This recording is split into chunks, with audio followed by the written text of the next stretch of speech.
Hello, Kozhikode എത്തിയിട്ട് ഞങ്ങൾ ആദ്യം കാണാൻ പോയത് ആമ്പൽപ്പാടായിരുന്നു കേട്ടോ. പക്ഷെ അവിടെ അധികം ആമ്പലൊന്നും ഉണ്ടായിരുന്നില്ല. പിന്നെ ഞങ്ങൾ നേരെ കോഴിക്കോട് ബീച്ചിലേക്കാണ് കേട്ടോ വന്നത്. ബീച്ചിലെത്തിയപ്പോൾ ഞങ്ങൾക്ക് സൺസെറ്റ് വ്യൂ കാണാൻ പറ്റി കേട്ടോ. ഫോണിൽ അത്ര ഭംഗിയില്ലെങ്കിലും നേരിട്ട് കാണാൻ നല്ല ഭംഗിയായിരുന്നു കേട്ടോ. ബീച്ചിലേക്ക് വന്നപ്പോൾ ആദ്യം കണ്ടത് ഈ പമ്പരങ്ങളായിരുന്നു കേട്ടോ. കുറേ വീഡിയോസിൽ ഞാനിത് കണ്ടിട്ടുണ്ടായിരുന്നു. അപ്പം ഞാനും എടുത്തു കേട്ടോ അതിൻ്റെ വീഡിയോ.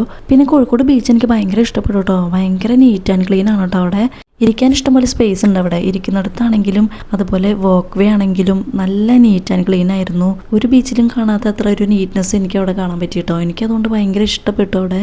അങ്ങനെ ഞങ്ങൾ ബീച്ചിലൂടെ കുറേ നേരം നടന്നു കേട്ടോ. പിന്നെ കുറേ നേരം ഇരുന്നു. പിന്നെ നമ്മുടെ കോഴിക്കോട് നിന്ന് എഴുതിയ അവിടെ നിന്ന് കുറേ ഫോട്ടോയൊക്കെ എടുത്തു. നോമ്പ് തുറയുടെ ടൈമാണെങ്കിലും ബീച്ചിൽ ഒരുപാട് ആൾക്കാരുണ്ടായിരുന്നു. ഞാൻ ഈ വീഡിയോ എടുക്കുന്നത് നോമ്പിൻ്റെ ടൈമാണെങ്കിൽ പോസ്റ്റ് ചെയ്യുന്നത് പെരുന്നാളിൻ്റെ ടൈമിലാണ് കേട്ടോ. അപ്പോൾ എല്ലാവർക്കും എൻ്റെ പെരുന്നാൾ ആശംസകൾ. പെരുന്നാളിൻ്റെ കാര്യം പറയുമ്പോൾ എനിക്ക് ഓർമ്മ വരുന്നത് ഞങ്ങൾ ആദ്യം താമസിച്ച വീടാണ് കേട്ടോ. അവിടുത്തെ ഓണറൊക്കെ മുസ്ലിംസ് ആയിരുന്നു. ഞങ്ങൾ അവരുടെ ഫാമിലി ആയിട്ട് തന്നെയാണ് കേട്ടോ കണ്ടിട്ടുണ്ടായിരുന്നത്. നോമ്പ് തുടങ്ങിക്കഴിഞ്ഞാൽ അവിടെ ഉണ്ടാക്കുന്ന പലഹാരങ്ങളും ജ്യൂസും എല്ലാം ഞങ്ങൾക്ക് കൊണ്ടുതരുമായിരുന്നു. ഇടയ്ക്ക് ഫ്രഷ് മീറ്റൊക്കെ കൊണ്ടുതരും. ചിക്കൻ, ബീഫ് എല്ലാം കൊണ്ടുതരും കേട്ടോ. പെരുന്നാളിൻ്റെ അന്ന് അവിടെ നിന്നാണ് കേട്ടോ ഞങ്ങൾ ഫുഡ് കഴിക്കുന്നത്. പെരുന്നാളിന് മാത്രമല്ല, ഞങ്ങളവിടെ താമസം തുടങ്ങി അന്ന് തുടങ്ങി അവിടെ എന്ത് സ്പെഷ്യൽ ഐറ്റം ഉണ്ടോ അതൊക്കെ ഞങ്ങൾക്ക് കൊണ്ടുതരും. പിന്നെ ഞങ്ങളും തിരിച്ചങ്ങനെ തന്നെയാണ് കേട്ടോ.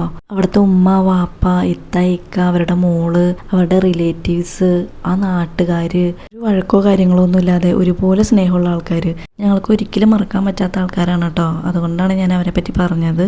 അങ്ങനെ ബീച്ചിലൂടെ നടന്നു പോയപ്പോൾ രണ്ടുപേരും അവിടെ ഫ്ലിപ്പ് ചെയ്ത് പഠിക്കുന്ന കണ്ടു കേട്ടോ.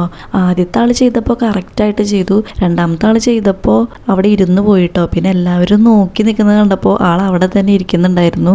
കോഴിക്കോട് വരാൻ പ്ലാൻ ഇട്ടപ്പോൾ തന്നെ എനിക്ക് ആദ്യം മനസ്സിൽ വന്നത് സുലൈമാനിയാണ് കേട്ടോ. ഇവിടെ വരുമ്പോൾ സുലൈമാനി കഴിക്കണം എന്ന് വിചാരിച്ചിട്ടുണ്ടായിരുന്നു.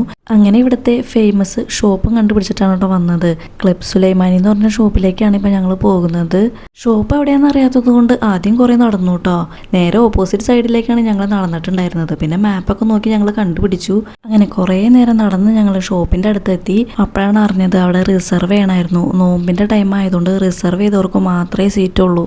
അങ്ങനെ സുലൈമാനി ഷോപ്പിൻ്റെ ഫ്രണ്ടിലെ വീഡിയോ എടുത്തിട്ട് ഞങ്ങൾ അവിടെ നിന്ന് പോന്നു കേട്ടോ. പിന്നെ ഞങ്ങൾ കോഫി കുടിക്കാൻ കരുതി തൊട്ടടുത്തുള്ള വേറൊരു ഷോപ്പിൽ കയറി കേട്ടോ. ബ്രൂയിങ് ഹാപ്പിനെസ് എന്ന് പറഞ്ഞ ഷോപ്പിലാണ് കയറിയത്. അവിടെയും സീറ്റ് ഉണ്ടായിരുന്നില്ല കേട്ടോ. പിന്നെ ഞങ്ങൾ ബീച്ച് സൈഡിലേക്ക് തന്നെ പോയി. അവിടെ ഫുഡ് കൗണ്ടറുകൾ ഓപ്പൺ ആയിട്ടുണ്ടായിരുന്നു. അവിടെ നിന്ന് കുറച്ച് ഫുഡൊക്കെ ട്രൈ ചെയ്തിട്ടുണ്ടായിരുന്നു. അപ്പോൾ അതിൻ്റെ വീഡിയോ ആയിട്ട് വീണ്ടും കാണാം.